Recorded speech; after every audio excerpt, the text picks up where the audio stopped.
squeeze tighter, the pool begins to take shape, and the colors become so vivid that with another squeeze, they must go on fire. But just before they go on fire, you see the lagoon. This is the nearest you ever get to it on the mainland. Just one heavenly moment. If there could be two moments, you might see the surf and hear the mermaids singing. The children often spent long summer days on this lagoon, swimming or floating most of the time, playing the mermaid games in the water, and so forth. You must not think from this that mermaids were on friendly terms with them. On the contrary, it was among Wendy's last regrets that all the time she was on the island, she never had a civil word from one of them. When she stole softly to the edge of the lagoon, she might see them by the score, especially on Marooner's Rock, where they loved to bask, combing out their hair in a lazy way. That quite irritated her, or she might even swim on tiptoe, as it were, to within a yard of them. But then they saw her and dived, probably splashing her with their tails, not by accident, but intentionally. They treated all the boys in the same way, except, of course, Peter, who chatted with them on Marooner's Rock by the hour, and sat on their tails when they got cheeky. He gave Wendy one of their combs. The most haunting time at which to see them is at the turn of the moon, when they utter strange wailing cries.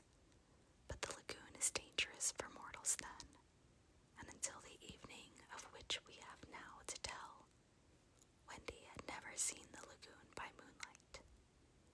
Less from fear, for of course, Peter would have accompanied her, than because she had strict rules about everyone being in bed by 7.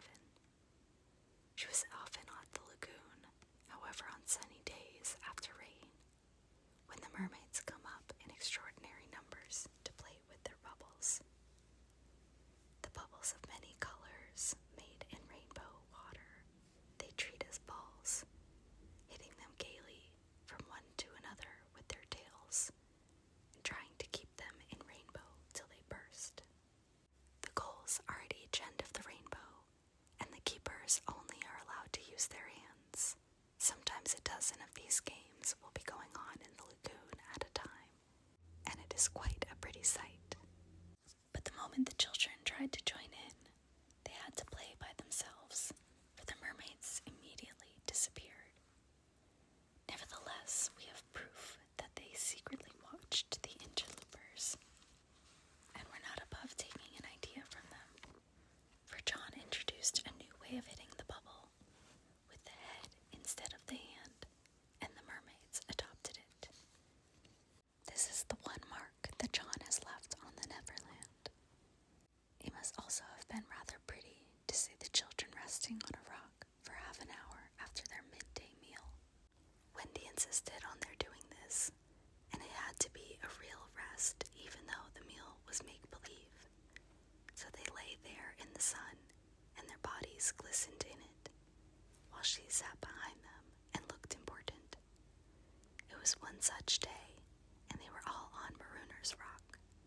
The rock was not much larger than their great bed, but of course they all knew how not to take up much room, and they were dozing, or at least lying with their eyes shut, and pinching occasionally when they thought Wendy was not looking. She was very busy stitching. While she stitched, a change came to the lagoon. Little shivers ran over it, and the sun went away, and shadows stole across the water, turning it cold. Wendy could no longer see to thread her needle, and when she looked up, the lagoon that had always hitherto been such a laughing place seemed formidable and unfriendly. It was not, she knew. That night had come, but something as dark as night had come. No, worse than that, it had not come, but it had sent that shiver through the sea to to say that it was coming. What was it? There crowded upon her all the stories she had been told of Marooner's Rock, so called because evil captains put sailors on it and leave them there to drown. They drown when the tide rises, for then it is submerged. Of course, she should have roused the children at once, not merely because of the unknown that was stalking toward them, but because it was no longer good for them to sleep on a rock grown chilly. But she was a young mother, and she did not know this. She thought you simply must stick to your role about half an hour after the midday meal.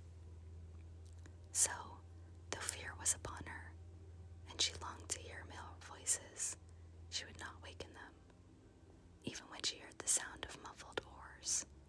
Though her heart was in her mouth, she did not waken them. She stood over them to have their sleep out. Was it not brave of Wendy? It was well for those boys, then, that there was one among them who could sniff danger even in his sleep. Peter sprang erect, as wide awake at once as a dog, and with one warning cry, he roused the others. He stood motionless, one hand to his ear. "Pirates," he cried. The others came closer to him. A strange smile was playing about his face, and Wendy saw it and shuddered. While that smile was on his face, no one dared address him. All they could do was to stand ready to obey. The order came sharp and incisive. Dive. There was a gleam of legs, and instantly the lagoon seemed deserted. Marooner's Rock stood alone in the forbidding waters, as if it were itself marooned. The boat drew nearer. It was the pirate dinghy, with 3 figures in her, Smee and Starkey, and the third a captive, no other than Tiger Lily. Her hands and ankles were tied, and she knew what was to be her fate. She was to be left on the rock to perish, an end to one of her race more terrible than death by fire or torture. For is it not written in the book of the tribe that there is no path through water to the happy hunting ground? Yet her face was impassive. She was the daughter of a chief. She must die as a chief's daughter. It is enough. They had caught her boarding the pirate ship with a knife in her mouth. No watch was kept on the ship, it being Hook's post, that the wind of his name guarded the ship for a mile round. Now her fate would help to guard it also. One more whale would go the round in that wind by night. In the gloom that they brought with them, the 2 pirates did not see the rock till they crashed into it. "Love, you lubber," cried an Irish voice that was Smee's. "Here's the rock. Now then, what we have to do is to hoist the redskin onto it and leave her here to drown."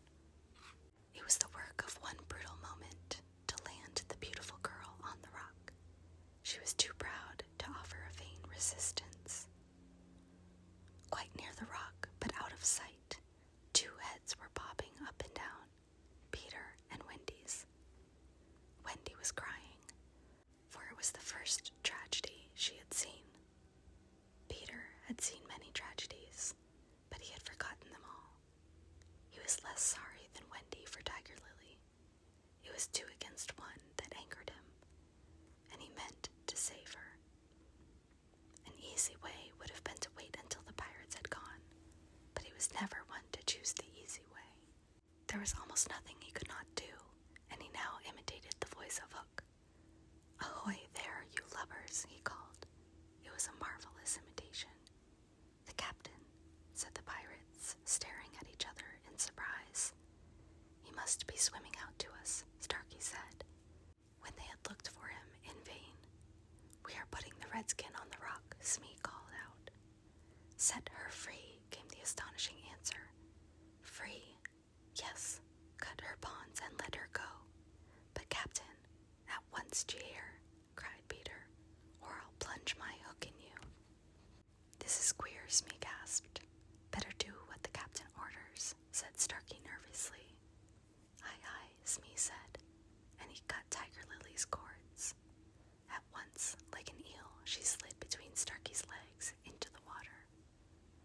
Of course, Wendy was very elated over Peter's cleverness, but she knew that he would be elated also, and very likely crow and thus betray himself.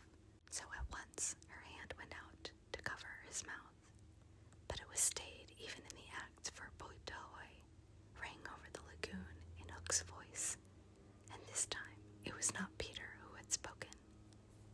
Peter may have been about to crow, but his face puckered in a whistle of surprise instead. Boat ahoy! Again came the voice. Now Wendy understood. The real Hook was also in the water. He was swimming to the boat, and as his men showed a light to guide him, he had soon reached them.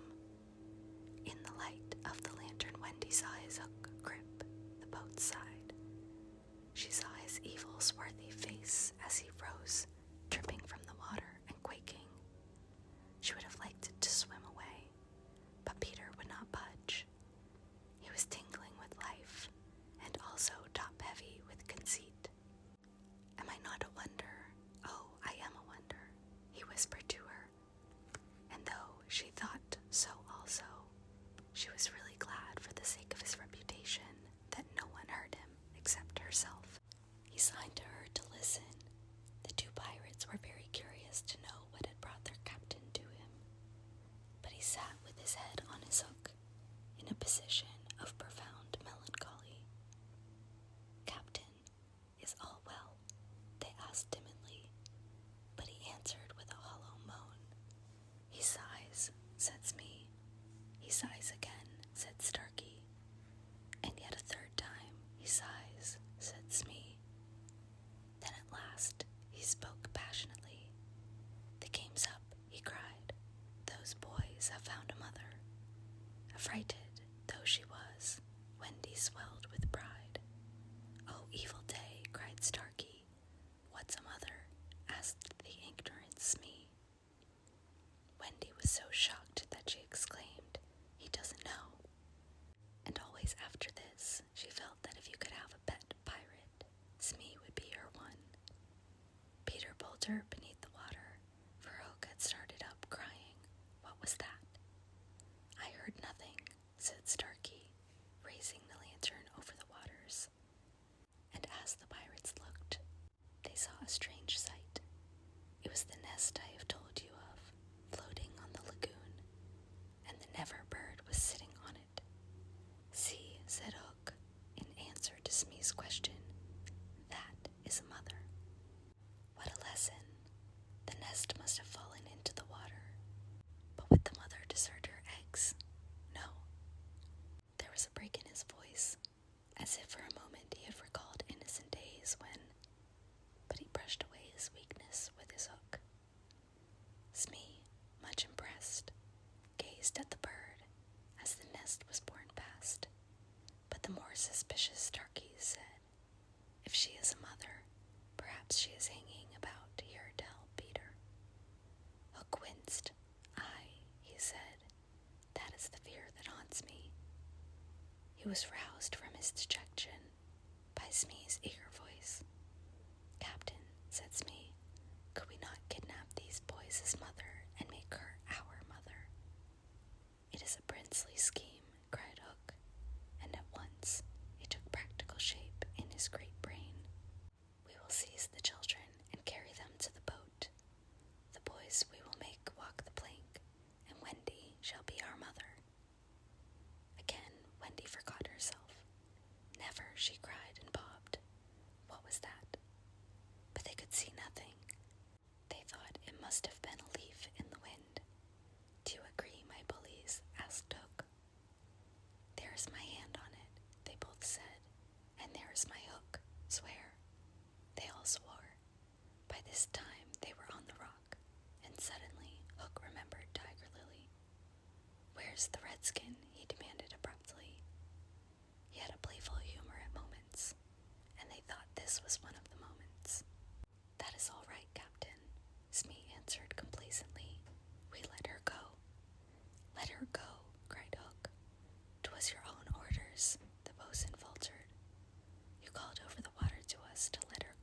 said Starkey.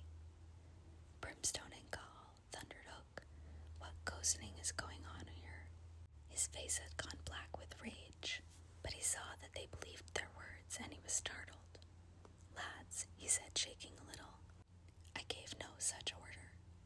"It is passing queer," Smee said, and they all fidgeted uncomfortably. Hook raised his voice, but there was a quiver in it.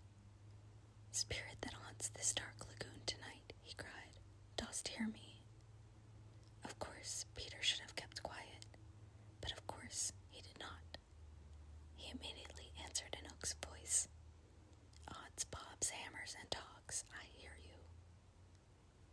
In that supreme moment, Hook did not blanch, even at the gills, but Smee and Starkey clung to each other in terror. "Who are you, stranger? Speak," Hook demanded. "I am James Hook," replied the voice, "captain of the Jolly Roger." You are not," Hook cried hoarsely. "Brimstone and gall," the voice retorted. "Say that again, and I'll cast anchor in you." Hook tried a more ingratiating manner. "If you are Hook," he said almost humbly, "come tell me who I am." "A codfish," replied the voice. "Only a codfish." "A codfish," Hook echoed blankly, and it was then, but not till then, that his proud spirit broke. He saw his men draw back from him. "Have we been captain all this time by a codfish?" they muttered. "It is lowering to our pride." They were his dogs snapping at him, but tragic figure though he had become, he scarcely heeded them. Against such fearful evidence, it was not their belief in him that he needed. It was his own. He felt his ego slipping from him. "Don't desert me, bully," he whispered hoarsely to it. In his dark nature, there was a touch of the feminine, as in all the great pirates, and it sometimes gave him intuitions. Suddenly, he tried the guessing game. "Hook," he called, "have you another voice?" Now Peter could never resist a game, and he answered blithely in his own voice, "I have." "And another name?" "Aye. Vegetable?" asked Hook. "No." "Mineral?" "No." "Animal?" "Yes." "Man?" "No." This answer rang out scornfully. "Boy?" "Yes." "Ordinary boy?" "No." "Wonderful boy?" To Wendy's pain, the answer that rang out this time was yes. "Are you in England?" "No." "Are you here?" "Yes." Hook was completely puzzled. "You ask him some questions," he said to the others, wiping his damp brow. Smee reflected. "I can't think of a thing," he said regretfully. Can't guess, crowed Peter. "Do you give up?" Of course, in his pride, he was carrying the game too far, and the miscreants saw their chance. Yes, they answered eagerly. "Well then," he cried, "I am Peter Pan. Pan!" In a moment, Hook was himself again, and Smee and Starkey were his faithful henchmen. "Now we have him," Hook shouted. "Into the water, Smee. Starkey, mind the boat. Take him dead or alive." He leaped as he spoke, and simultaneously came the gay voice of Peter. "Are you ready, boys?" "Aye, from various parts of the lagoon." "Then lam into the pirates." The fight was short and sharp. First to draw blood was John, who gallantly climbed into the boat and held Starkey. There was fierce struggle, in which the cutlass was torn away from the pirate's grasp. He wriggled overboard, and John leapt after him. The dinghy drifted away. Here and there a head bobbed up in the water, and there was a flash of steel, followed by a cry or a whoop. In the confusion, some struck at their own side. The corkscrew of Smee got Toodles in the fourth rib, but he was himself pinked in turn by Curly. Farther from the rock, Starkey was pressing slightly and the twins hard. Where all this time was Peter. He was seeking bigger game. The others were all brave boys, and they must not be blamed for backing from the pirate captain. His iron claw made a circle of dead water round him, from which they fled like affrighted fishes.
snatched a knife from Hook's belt and was about to drive it home when he saw that he was higher up the rock than his foe. It would not have been fighting fair. He gave the pirate a hand to help him up. It was then that Hook bit him. Not the pain of this, but its unfairness was what dazed Peter. It made him quite helpless. He could only stare, horrified. Every child is affected, thus the first time he is treated unfairly. All he thinks he has a right to when he comes to you to be yours is fairness. After you have been unfair to him, he will love you again, but will never afterwards be quite the same boy. No one ever gets over the first unfairness. No one except Peter. He often met it, but he always forgot it. I suppose that was the real difference between him and all the rest. So when he met it now, it was like the first time, and he could just stare, helpless. Twice the iron hand clawed him. A few moments afterwards, the other boys saw Hook in the water striking wildly for the ship. No elation on the pestilent face now, only white fear, for the crocodile was in dogged pursuit of him. On ordinary occasions, the boys would have swum alongside cheering, but now they were uneasy, for they had lost both Peter and Wendy, and were scouring the lagoon for them, calling them by name. They found the dinghy and went home in it, shouting Peter, Wendy, as they went, but no answer came, save mocking laughter from the mermaids. They must be swimming back or flying, the boys concluded. They were not very anxious, because they had such faith in Peter. They chuckled, boy-like, because they would be late for bed, and it was all Mother Wendy's fault. When their voices died away, there came cold silence over the lagoon, and then a feeble cry. Help! Help! Two small figures were beating against the rocks. The girl had fainted and lay on the boy's arm. With a last effort, Peter pulled her up the rock and then lay down beside her. Even as he also fainted, he saw that the water was rising. He knew that they would soon be drowned, but he could do no more. As they lay side by side, a mermaid caught Wendy by the feet and began pulling her softly into the water. Peter, feeling her slip from him, woke with a start and was just in time to draw her back. But he had to tell her the truth. "We are on the rock, Wendy," he said, "but it is growing smaller. Soon the water will be over it." She did not understand even now. "We must go," she said, almost brightly. "Yes," he answered faintly. "Shall we swim or fly, Peter?" He had to tell her. "Do you think you could swim or fly as far as the island, Wendy, without my help?" She had to admit that she was too tired. He moaned. "What is it?" she asked, anxious about him at once. "I can't help you, Wendy. Hook wounded me. I can neither fly nor swim." "Do you mean we shall both be drowned? Look how the water is rising." They put their hands over their eyes to shut out the sight. They thought they would soon be no more.